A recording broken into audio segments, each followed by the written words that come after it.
యాక్సిడెంట్‌లో తగిలిన దెబ్బల స్కార్‌లు, మచ్చలేవైతే ఉన్నాయో అవి. లేదా చిన్నప్పుడు ఎప్పుడో లేకపోతే టీనేజ్‌లోనో ఆవేశంతోటి చిన్న చిన్న కత్తి, నైఫ్ ఘాట్లు గూడా మీరు పెట్టుకుంటూ ఉంటారు. ఇవన్నీ లేటర్ ఆన్ స్టేజ్‌లో రిగ్రెట్ అవుతూ ఉంటాం. ఇది లేకపోయి ఉంటే బావుండేది. ఎప్పుడు అది నాకది గుర్తు చేస్తుంది ఆ ఇన్సిడెంట్ అని. మీ అందరికీ ఒక మంచి పరిష్కారం ఉంది. దాన్ని మనం తీసేయొచ్చు. ఆ మార్క్ లేకుండా నార్మల్ స్కిన్‌లా చేయొచ్చు. అది ఎలాగా అనేది డాక్టర్ వాణి గారిని అడిగి తెలుసుకుందాము. From క్లియో skin and hair clinic. నమస్తే అండి. నమస్తే అండి. పాపం టీనేజ్ వాళ్ళు చిన్నప్పుడు ఏదో ఆవేశంలోనో, అన్న తిట్టారనో, అమ్మ తిట్టారనో, చిన్న చిన్న కత్తి అవును. ఘాట్లు నైఫ్‌తో చేసుకుంటూ ఉంటాడు బ్లేడ్ అవును. వాడు. లేటర్ ఆన్ వాళ్ళు రిగ్రెట్ అవుతూ ఉంటారు. వాళ్ళ యెస్ అండి. కోసం పరిష్కారం ఉంది. అది కంప్లీట్‌గా మనం తీసేయొచ్చా స్కిన్ పైన? ఈ టీనేజ్‌లో జరిగే ఈ కట్స్‌ని జనరల్‌గా హెజిటేషన్ కట్స్ అంటారనమాట. హ్మ్. సో, అవి జనరల్‌గా మనకు బ్రెస్ట్ ఏరియాలో గానీ, ఇలాంటి ప్రైమరీ వెసల్స్ ఉండే ఏరియాస్‌లో ఎక్కువగా మనం చూస్తూ ఉంటాము. హ్మ్. జనరల్‌గా when patient comes to it.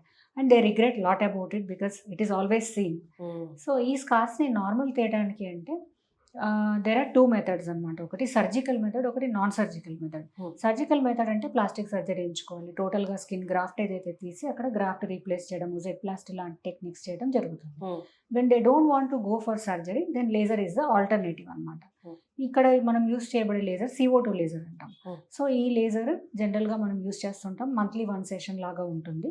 And it slowly improves the skin texture ఏదైతే ఉందో ఆ స్కార్ టిష్యూని కరెక్ట్ చేయడం జరుగుతుంది. ఓకే. టోటల్‌గా ఆ స్కార్స్ 0 వరకి ఫేడ్ అవ్వవు యాక్చువల్‌గా. ఇట్ ఫేడ్స్ అరౌండ్ 70-80% అనమాట. హ్మ్. కొన్నిసార్లు 10-20% ఆఫ్ ద స్కార్ రిమైన్ అవుతుంది అలాగే. దట్ ఈస్ గోస్ట్ స్కార్ అంటాం దాన్ని. హ్మ్. స్కార్ రెమనెంట్ అలాగే మిగిలి ఉంటుందనమాట. హ్మ్. సో, సో మాక్సిమమ్‌గా ఏంటంటే ఆ స్కార్‌ని మనం స్కిన్‌లో మర్జ్ చేయడానికి we can do it with the CO2 laser.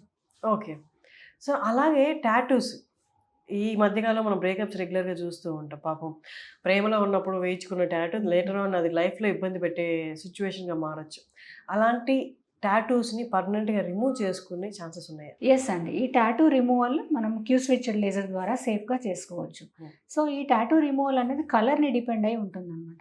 So, హ్మ్. ఏన్షియంట్ కాలంలో మనం యూజ్ చేసే ఈ పచ్చబొట్టు లాంటి కలర్స్ ఏంటంటే డెప్త్ ఎక్కువగా ఉంటుంది. సో, ఈవెన్ లేజర్ కూడా కొంతవరకు దాన్ని టార్గెట్ చేయలేదు. ఓకే. బట్ ఈ ఆర్టిఫిషియల్ కలర్స్ ఏవైతే కెమికల్ కలర్స్ ఉపయోగిస్తారో డిఫరెంట్ కలర్స్ ఉంటాయో రెడ్, బ్లాక్, బ్లూ, గ్రీన్ ఇలాంటివి కూడా మనకి లేజర్‌లో ఎనర్జీ ఫ్లూయెన్సెస్ అనేవి డిఫరెంట్‌గా ఉంటాయి. హ్మ్. సో, ఆ ఫ్లూయెన్సీస్ యూజ్ చేసుకొని మనం ఆ రిమూవల్‌ని, ఆ పిగ్మెంటేషన్ రిమూవల్‌ని చేయొచ్చనమాట.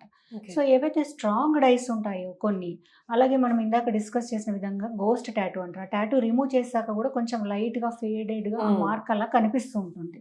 సో, అది కూడా మనం చిన్నగా సెట్ చేయొచ్చు with the laser. But this is a time taking process. It's not an immediate process. Hmm. And ఈ టాటూ రిమూవల్‌కి ఏవైతే ఉన్నాయో nowadays we are seeing it everywhere people are using tattoo removal laser. Hmm. So, you should opt for the best laser. Why? Because ఈ lasers అన్నవి ర్యాండమ్‌గా ఎలాగైతే అలాగా if you are using not hmm. Proper technique then it might lead to skin cancers అనమాట. Oh god! So, we should be very careful about the laser we choose and the professional who is helping us remove the tattoo. So, ఇలా స్వయంకృత అపరాధాలు కాకుండా, వాళ్ళు సెల్ఫ్‌గా harm చేసుకున్నవి కాకుండా, పాపం తెలియక యాక్సిడెంటల్‌గా చిన్నప్పుడు వేడి నీళ్ళు పడ్డమో, లేకపోతే మంటను పట్టుకోవడం ఇలాంటివి చేసుంటారు.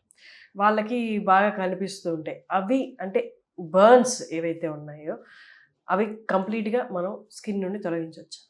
చిన్నప్పుడు జనరల్‌గా ఏంటంటే స్కిన్ అన్నది కాంట్రాక్టెడ్ స్టేట్‌లో ఉంటుందండి. ఇప్పుడు యంగ్ చిల్డ్రన్ ఎప్పుడైనా వేడి పాలు పడడము, హ్మ్. నీళ్లు పడడం, టీ పడడం ఇలాంటివి కామన్‌గా వస్తుంటాయి.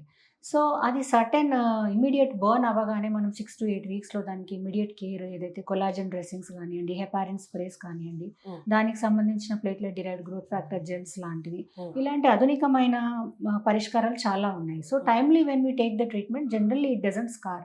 Okay. So, when it is not treated properly and it is exposed to sunlight హ్మ్. and time has progressed, then హ్మ్. slowly the scar tissue అన్నది అక్కడ ఫార్మ్ అవ్వడం జరుగుతుంది. హ్మ్. సో, వాళ్ళేంటంటే యాస్ దే ఏజ్ ఆ స్కిన్ స్ట్రక్చర్ కూడా expand అవుతుంది కాబట్టి, ఆ స్కార్ కూడా ఎక్స్‌పాండ్ అవుతూ వెళ్తుందనమాట. Okay. So, after certain age ఇలాంటి వాటికేంటంటే ఆఫ్టర్ సర్టెన్ ఏజ్ మనం యూఎస్ఎఫ్‌డీఏ అప్రూవ్డ్ CO2 లేజర్‌తోని దానికి పరిష్కారం ఉంటుంది. సో, హ్మ్. స్లోగా మనము లేజర్ సెట్టింగ్స్ ద్వారా ఆ స్కార్‌ని 70-80% వరకి ఫేడ్ చేయొచ్చు. హుహు. More than that it is fine. But normally we can take it as 80%. అలాగే ఇవేవి కాకుండా యాక్సిడెంటల్ స్కార్స్ కాకుండా మన పింపుల్స్ వచ్చి, ఆ పింపుల్స్ మానిన తర్వాత పెద్ద మచ్చల్లాగో, లేకపోతే అవునండి. గుంటల్లాగో పడిపోతాయి. అవునండి. వాళ్ళకి మన దగ్గర ట్రీట్మెంట్ ఉందా? ఉంటుందండి. సర్టెన్‌లీ. ప్రీవియస్ డేస్‌లో ఏంటంటే మనకి ఇంత ట్రీట్మెంట్ గానియండి, కాన్షియస్‌నెస్ కానియండి, మెడికల్ నాలెడ్జ్ గాని లేని టైమ్స్లో Hmm. When the acne were left unattended they use to form pits అనమాట, స్కార్స్ లాగా ఏర్పడేవి. Hmm. ఆ స్కార్స్లో కూడా వివిధ రకాలైన స్కార్స్ ఉంటాయి అనమాట. Box scars, ice pick scars, rolling scars, hypertrophic scars, atrophic scars, ఇలా స్కార్లో కూడా చాలా రకమైన క్లాసిఫికేషన్స్ ఉంటాయి అన్నమాట. Hmm. సో ఆ స్కార్ స్ట్రక్చర్ని బట్టి దానికి ట్రీట్మెంట్ ఉంటుందన్నమాట. ఏదైతే మనకి ఈ బాక్స్ స్కార్స్, రోలింగ్ స్కార్స్ ఇలాంటివి ఉన్నాయో వాటికి రకాలైన కొన్ని టీసీఏ పీల్స్ లాంటివి, CO2 లేజర్ లాంటివి, ఎంఎన్ఆర్ఎఫ్, మైక్రో నీడ్లింగ్ ఆర్ఎఫ్ ఇలాంటి టెక్నాలజీస్ హెల్ప్ అవుతాయి. So Okay. దీనికి CO2 అనేది gold standard. CO2 laser is the gold standard for the scar removal process అనమాట. Okay. కానీ CO2 ఎంచుకునేటప్పుడు కూడా మనం స్కిన్ కలర్ అన్నది primarily we should take into consideration. Hmm. So కొంచెం కలర్ ఉన్న వాళ్ళకి ఏంటంటే CO2 అన్నది వీ కెన్ యూజ్ ఇట్ అనమాట. దానివల్ల మనకు pH సమస్యలు కానీ అలాంటివి కానీ రాకుండా we can use it. When the lower skin shades అలాంటి షేడ్స్లో అయితే we check for what treatment is suiting them exactly and we recommend that treatment. విన్నారు కదండి, మీరు ఎలాంటి స్కార్తో అయినా బాధపడుతుంటే మనకి ఆల్మోస్ట్ స్కిన్లో కలిసిపోయేంత వరకు, అంటే 80 to 90% వరకు మన స్కిన్లో కలిసిపోతుంది. అంత ప్రామినెంట్గా, అంత మనకి చూస్తూనే ఎవిడెంట్గా కనిపించే అంత మచ్చలుగా అవి ఉండవు మనం ట్రీట్మెంట్ స్టార్ట్ చేసిన తర్వాత. సో ఇలాంటి ట్రీట్మెంట్ ఎవరైనా కావాలి అనుకుంటే కింద స్క్రోల్ అవుతున్న నెంబర్కి ఒకసారి కాల్ చేసి మేడం అపాయింట్మెంట్ తీసుకోవచ్చు. Thank you. Thank you.